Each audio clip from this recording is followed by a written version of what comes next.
this one your car? Yes, it is. How much was this car? Brand new, it was going for about north of 1 million Singapore dollars. So when I was really young, when I was 23, I bought a Mercedes convertible, and the more I earn, the more my expenses increase. So if you lost everything today, Oof. how would you rebuild your wealth? Singapore is perceived by the outside world to be one of the richest countries in the Okay. world, with many millionaires. Okay. Would you feel comfortable stating that you're a self-made millionaire? Yes, I'm comfortable stating that I'm a self-made millionaire.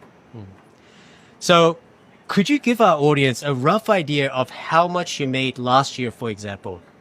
I won't reveal the exact amount, but my company does low seven figures in an annual basis.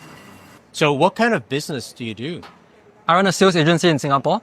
We help educational institutes do their sales and marketing. So we train sales teams and we help these schools bring in students for them. Could you give our audience a rough idea of how much you made last year, for example?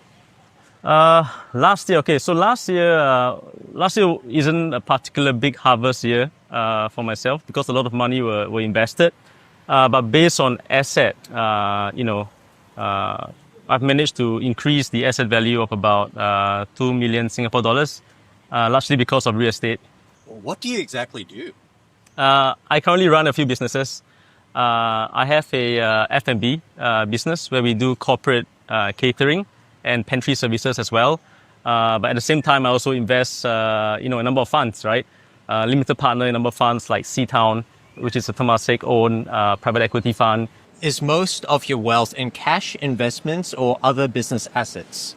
Most of my wealth is definitely within the company, right? Because we spend so much of our time, effort, basically everything we do, like in terms of work goes into the company itself.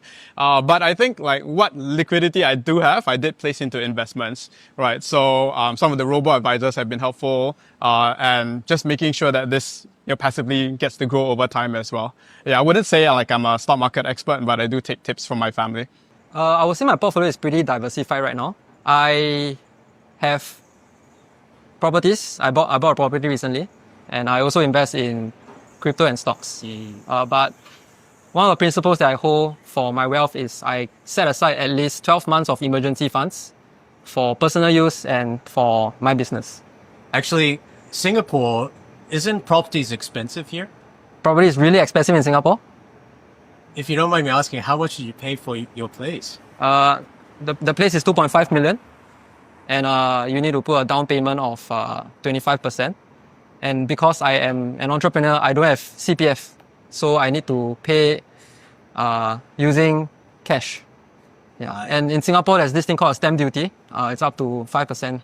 So for 2.5 million property, you need to set aside close to $800,000.